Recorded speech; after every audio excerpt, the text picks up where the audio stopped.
Welcome to steno dictation. Dictation 5 second बाद शुरू होगा।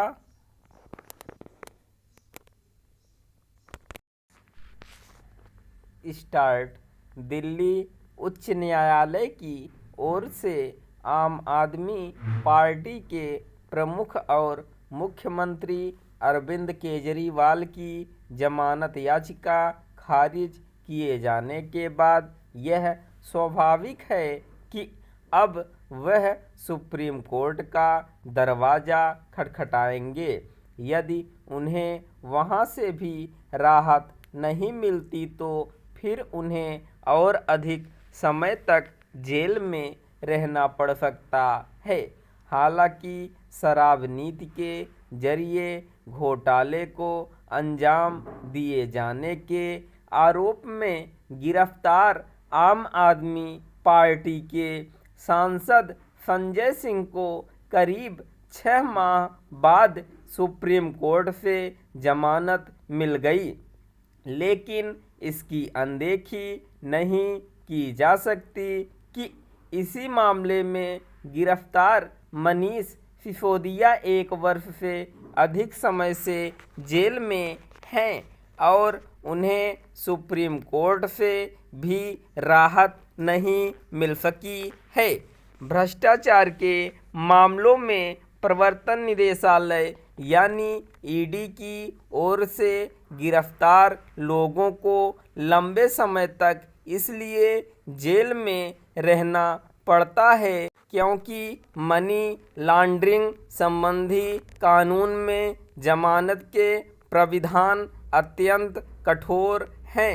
चूँकि ऐसे मामलों का ट्रायल शुरू होने में अन्य अनेक मामलों की ही तरह समय लगता है, इसलिए कई बार मनी लॉन्ड्रिंग के आरोपितों को लंबे समय तक जेल में रहना पड़ता है।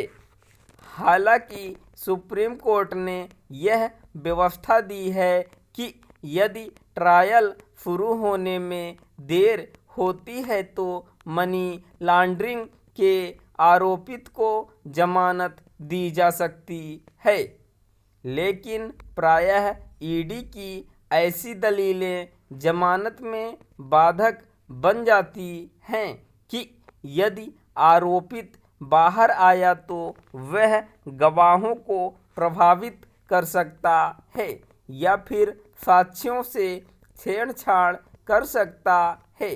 कई बार तो आरोप पत्र दायर होने के बाद भी ईडी की यही दलील आरोपित की जमानत में बाधक बन जाती है और उसे लंबे समय तक जेल में रहना पड़ता है।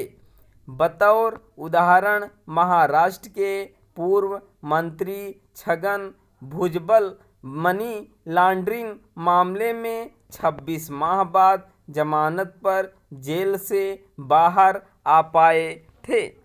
आमतौर पर जब किसी आरोपित को उच्चतर अदालतों से भी जमानत नहीं मिलती तो यह धारणा कायम होती है कि उस पर लगे आरोप सही हैं और यदि कहीं उसे जमानत मिल जाती है तो यह प्रचारित किया जाता है कि ईडी के आरोपों में दम नहीं और उसे गलत फंसाया गया है।